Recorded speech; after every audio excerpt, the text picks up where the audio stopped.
La réunion de famille annuelle des Dubois s'est tenue au restaurant phare de la Fourchette d'Or, au centre-ville de Lyon, tout comme elle l'avait été au cours des 7 dernières années.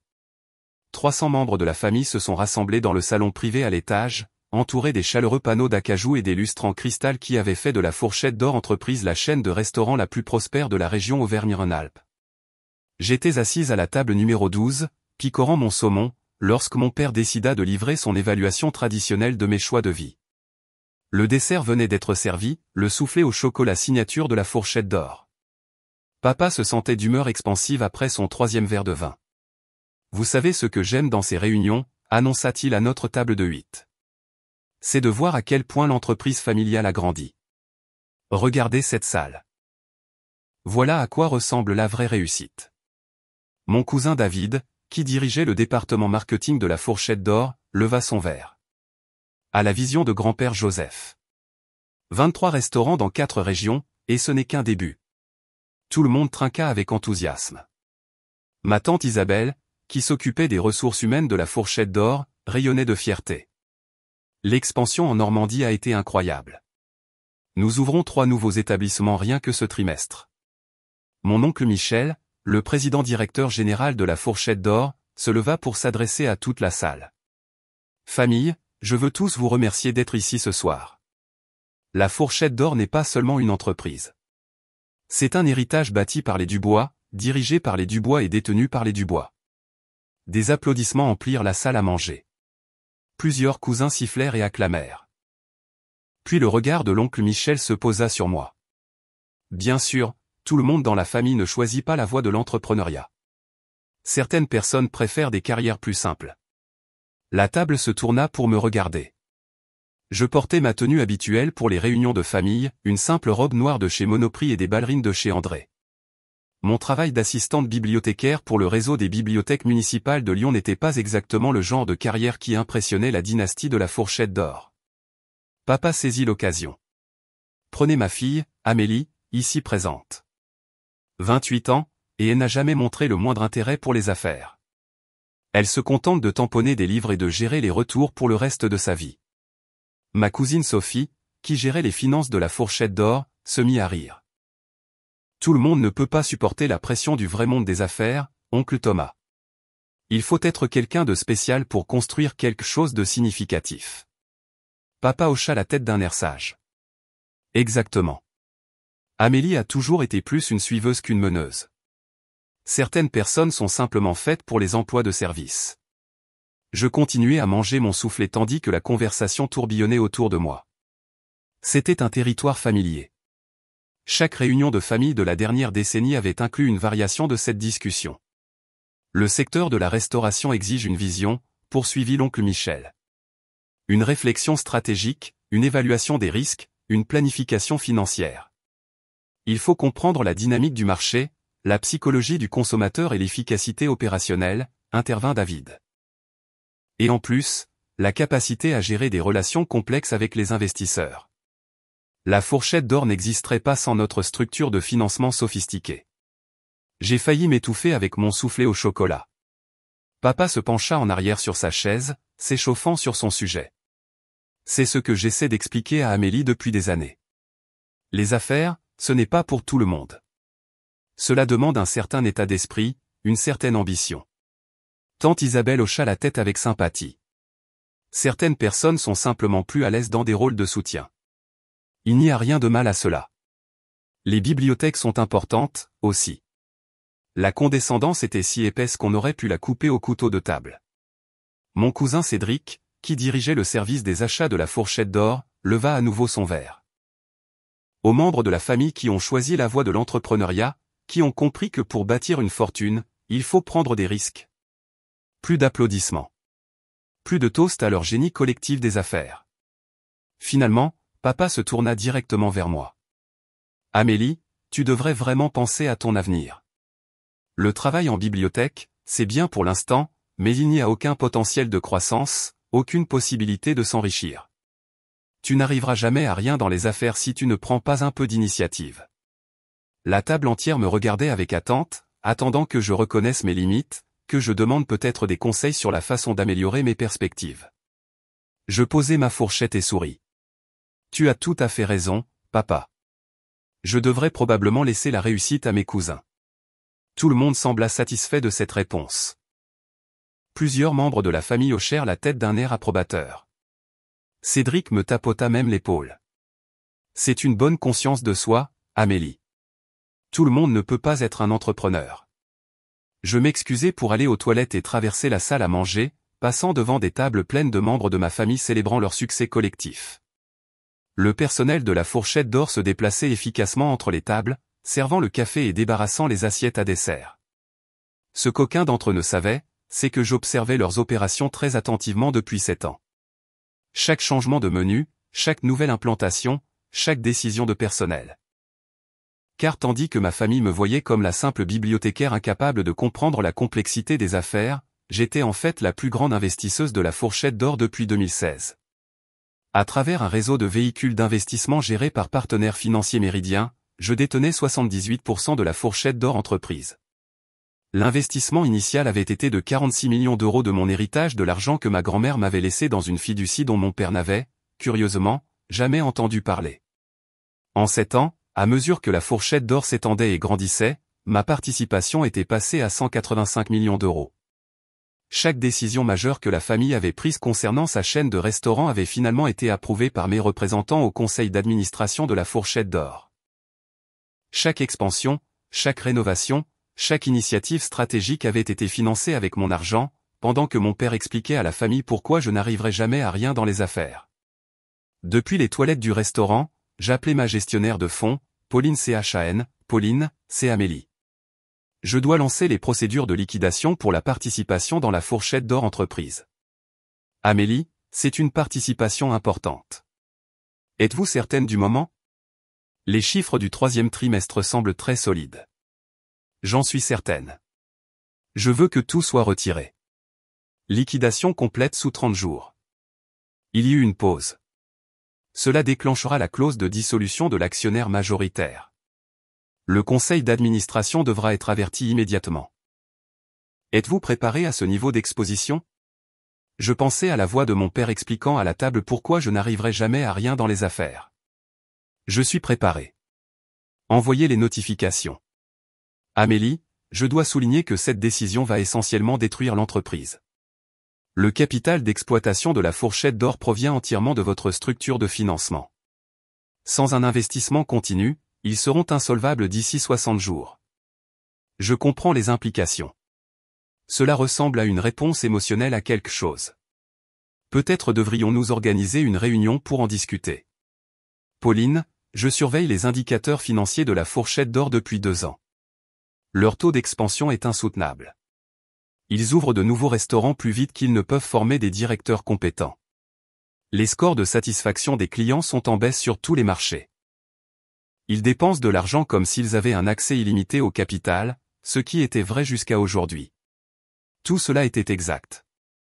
Pendant que ma famille célébrait son flair pour les affaires, elle prenait des décisions opérationnelles de plus en plus mauvaises, trop d'expansion, trop peu de contrôle qualité, trop de directeurs engagés qui ne comprenaient pas les standards de service de la Fourchette d'Or. Si vous en êtes certaine, dit Pauline, je commencerai le processus de liquidation. La notification au conseil d'administration partira d'ici 2 heures. Parfait. Et, Pauline, assurez-vous que la documentation identifie clairement que cette décision vient de Participation Thomas et Isabelle. Je veux que le conseil comprenne exactement qui finançait leurs opérations. Participation Thomas et Isabelle PTI, pour Participation Thomas et Isabelle du nom de mes parents. Une petite blague que j'appréciais en privé depuis 7 ans. Je retournais dans la salle à manger où le dessert touchait à sa fin et où le café était servi. La famille discutait encore de l'avenir radieux de la Fourchette d'Or. L'expansion à Bordeaux va être énorme, disait David. Nous avons identifié 12 emplacements de choix pour les 18 prochains mois. L'oncle Michel hocha la tête avec enthousiasme. Le marché du Sud-Ouest a été sous-desservi en matière de chaînes de restauration gastronomique. La Fourchette d'Or est positionnée pour dominer cet espace. Je m'assis et sirotais mon café pendant qu'ils planifiaient la croissance continue de leur empire avec de l'argent qui disparaîtrait dans environ 48 heures. Mon téléphone vibra, signalant un texto de Pauline, notification au conseil envoyé. Attendez-vous à une réponse d'ici 4 à 6 heures. La réunion se termina vers 22 heures avec la traditionnelle photo de groupe devant le logo de la Fourchette d'Or. 300 membres de la famille disposés en rangée, tous souriant fièrement devant le restaurant qui représentait leur succès collectif. Je me tenais au dernier rang, à côté de mes cousins qui géraient divers aspects de l'entreprise qu'ils pensaient posséder. Le lendemain matin, je rangeais les retours dans la section des romans de la bibliothèque lorsque mon téléphone se mit à sonner. Oncle Michel. Je laissai l'appel aller sur la messagerie vocale. Puis David appela, puis tante Isabelle. À l'heure du déjeuner, j'avais 11 appels manqués et 14 textos. Message vocal de l'oncle Michel: Amélie, quelque chose de très étrange s'est produit. Notre investisseur principal s'est retiré de la Fourchette d'Or. Je ne comprends pas ce qui se passe, mais nous devons avoir une réunion de famille d'urgence. Texto de David: as-tu entendu parler de la situation de la Fourchette d'Or? Une société nommée Participation Thomas et Isabelle vient de liquider toute sa participation. Nous essayons de savoir qui ils sont. Message vocal de tante Isabelle: Amélie, je sais que tu n'es pas impliquée dans les affaires de l'entreprise, mais nous avons une crise avec notre financement. Peux-tu me rappeler? Je supprimai les messages et continuai mon travail. Le programme de lecture pour enfants de l'après-midi commençait dans 1 heure, et je devais préparer les stations d'activité.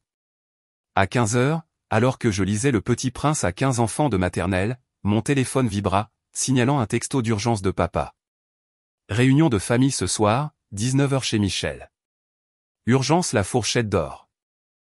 Tout le monde doit être présent. Je répondis par texto: je dois travailler tard ce soir. Inventaire de la bibliothèque. Papa répondit immédiatement. C'est plus important que les livres, Amélie. L'entreprise familiale est en crise. Je ne fais pas partie de l'entreprise familiale, tu te souviens, écrivis-je. Tu as dit que je devais laisser la réussite à mes cousins. Il ne répondit pas à cela. La réunion d'urgence eut lieu sans moi, mais je reçus des nouvelles tout au long de la semaine de divers membres de la famille qui n'arrivaient pas à croire que je ne sois pas plus préoccupé par la situation de la Fourchette d'Or. Maman appela mercredi matin. Amélie, ton père est hors de lui. Apparemment, cette société Participation Thomas et Isabelle possédait la majeure partie de la Fourchette d'Or et a simplement décidé de tout vendre. Sans avertissement, sans négociation. Ils ont 60 jours pour trouver un nouveau financement ou fermer tous les restaurants. Ça a l'air compliqué, dis-je. Je suis sûr que l'oncle Michel trouvera une solution. Il est très bon en affaires. Mais où vont-ils trouver 185 millions d'euros en 60 jours? Et pourquoi un investisseur se retirerait-il d'une entreprise rentable? Je réfléchis à la façon de répondre. Peut-être qu'ils avaient des raisons que nous ne comprenons pas, je dis. David appela. Amélie, je sais que tu n'es pas impliquée dans le secteur de la restauration, mais connais-tu quelqu'un qui pourrait être intéressé à investir dans la Fourchette d'Or? Nous contactons toutes les personnes auxquelles nous pouvons penser. Je ne fréquente pas vraiment les cercles d'investissement, David. Je ne suis qu'une bibliothécaire, tu te souviens. C'est vrai. Mais peut-être via le réseau de la bibliothèque? Peut-être que certains de tes usagers sont des gens d'affaires? Je faillis rire. Je resterai à l'écoute. Vendredi après-midi, l'oncle Michel appela en personne. Amélie, je vais te demander quelque chose qui pourrait paraître fou. Mes participations Thomas et Isabelle. Ces initiales sont PTI. Les prénoms de tes parents sont Thomas et Isabelle. Y a-t-il une chance? Je veux dire, ça va paraître insensé. Mais y a-t-il une chance que tu saches quelque chose sur cette société? Je restai silencieuse un long moment. Oncle Michel, ça semble en effet insensé. Où trouverais-je 185 millions d'euros pour investir dans des restaurants? Je sais. Je sais. C'est juste que le timing est si étrange. La liquidation a eu lieu le lendemain de la réunion. Juste après. Sa voix s'éteignit. Juste après quoi? Juste après que ton père a fait ses commentaires sur tes choix de carrière. Tu penses que j'ai détruit l'entreprise familiale parce que papa m'a blessé? Non, bien sûr que non. Je t'ai dit que c'était faux. J'essaie juste de me raccrocher aux branches. 2 semaines plus tard, la Fourchette d'Or entreprise déposa son bilan. Sans le financement continu de Participation Thomas et Isabelle, ils ne pouvaient pas maintenir leurs opérations dans 23 établissements. Les restaurants commencèrent à fermer un par un, en commençant par les plus récents qui n'avaient pas encore établi une clientèle solide. La famille était dévastée. L'oncle Michel dut licencier plus de 400 employés. David, Sophie et Cédric perdirent tous leurs postes de direction. Tante Isabelle dut liquider son épargne retraite pour couvrir ses dépenses personnelles. Papa m'appela 3 fois pendant cette période, chaque conversation plus désespérée que la précédente. Amélie, je ne comprends pas comment cela a pu arriver. Nous avions un modèle économique si solide. Nous étions rentables. Nous avions des plans d'expansion. Peut-être que l'investisseur avait d'autres priorités, suggérais-je.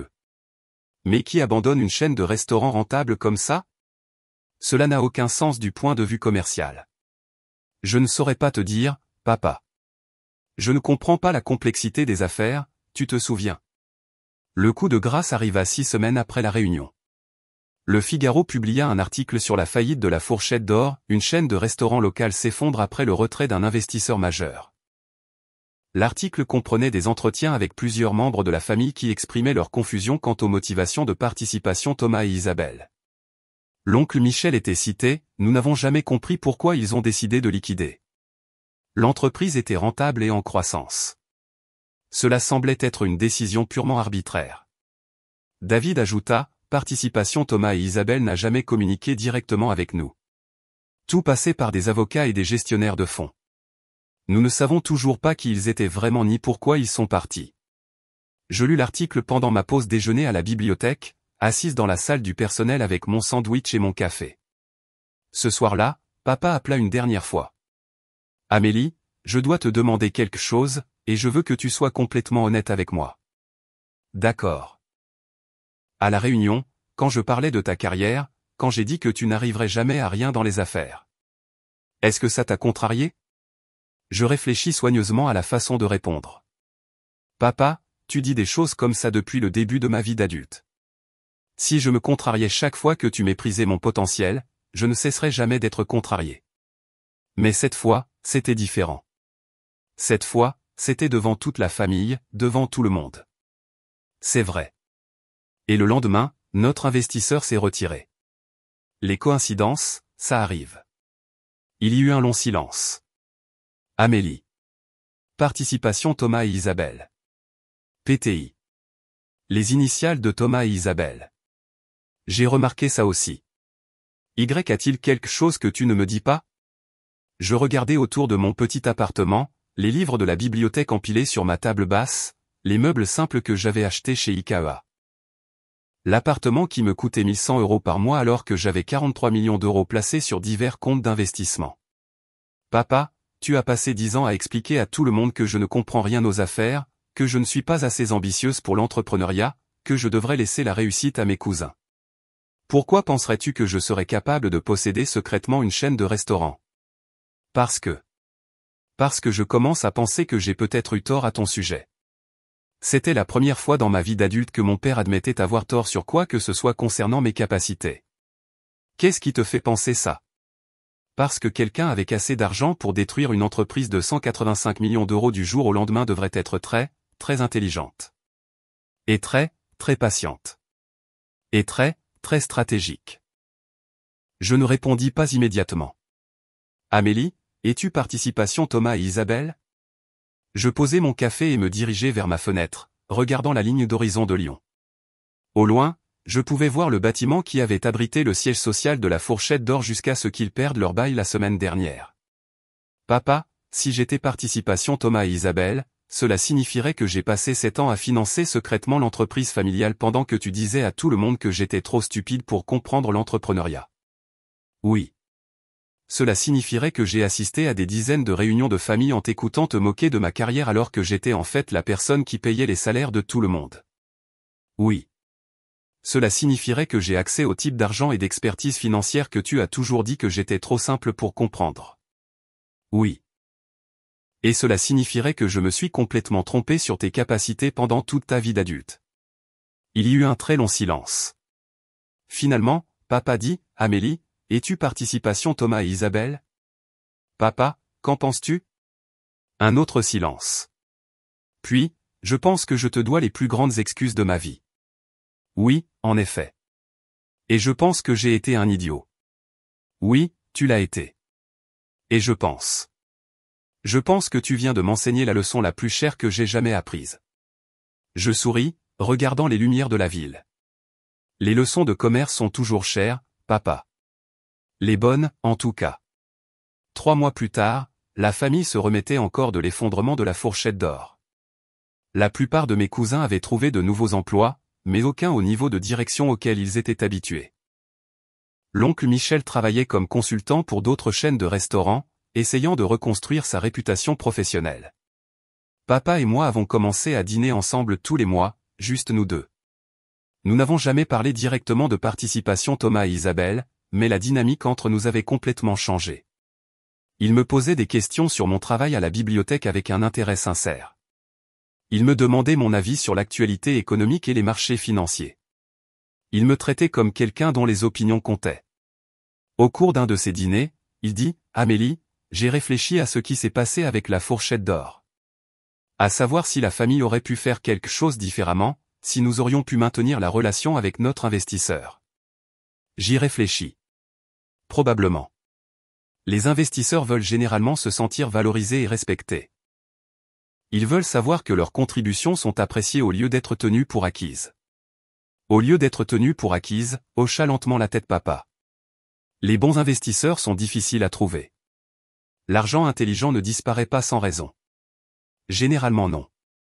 Donc, si une famille avait un investisseur qui les soutenait depuis des années, elle devrait probablement très bien traiter cette personne. Probablement. Même si cette personne semblait d'apparence modeste. Surtout si cette personne semblait d'apparence modeste. Nous avons mangé dans un silence confortable pendant un moment. Finalement, papa dit, « Amélie, je ne sais pas si tu me diras un jour toute la vérité sur ce qui s'est passé avec la fourchette d'or. Peut-être un jour. Mais je veux que tu saches que, quelle que soit la vérité, je suis fier de toi. Je suis fier de ton travail à la bibliothèque. Je suis fier de ton intelligence. Je suis fier de tes capacités de réflexion stratégique. » Je souris. Merci, papa. Et si jamais tu décides de t'impliquer dans des entreprises à l'avenir, j'espère que tu envisageras de laisser ton vieux père participer. Peut-être comme partenaire junior. Quelqu'un qui écoute plus et parle moins. Je réfléchis à cette offre, à savoir si notre relation était prête pour ce niveau de partenariat.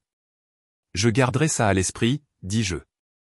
6 mois plus tard, je fis mon premier investissement public sous mon propre nom, une petite librairie indépendante dans mon quartier qui avait du mal avec les augmentations de loyer. Amélie Dubois, investisseuse et conseillère stratégique. La propriétaire, une certaine Madame Chan, fut surprise lorsque je proposai de l'aider. Êtes-vous sûr de comprendre le commerce du livre au détail? C'est assez complexe. Je souris. J'apprends vite. La librairie prospéra sous la nouvelle direction et s'agrandit pour inclure un café et un espace événementiel. Madame Chan disait souvent aux clients que son succès était dû au fait d'avoir trouvé le bon investisseur au bon moment. Quelqu'un qui comprenait le métier et me traitait avec respect, disait-elle. C'est la chose la plus importante dans tout partenariat. Et parfois, quand papa visitait la librairie, je le surprenais à sourire en écoutant Madame Chan expliquer sa philosophie d'entreprise. Il ne disait jamais rien, mais je voyais qu'il faisait le lien entre mon approche de l'investissement et les leçons qu'il avait pu tirer de l'expérience de la fourchette d'or. Parce que les meilleures leçons de commerce sont celles qui vous apprennent à reconnaître le talent et la sagesse où que vous les trouviez.